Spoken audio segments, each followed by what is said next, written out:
ఏ నామమైనా పలికితే ఆ నామం యొక్క దేవుడు మాత్రమే పలుకుతాడు. అదే శ్రీరామ అనే నామంలో రాముడు ఒక్కడే పలుకుతాడు అనుకోవడం చాలా పెద్ద పొరపాటు.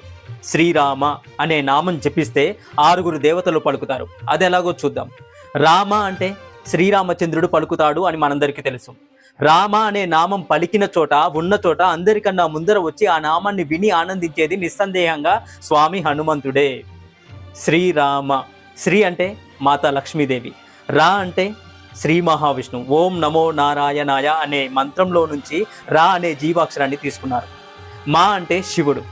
ఓం నమ శివాయ అనే మంత్రం నుంచి మా అనే జీవాక్షరాన్ని తీసుకున్నారు.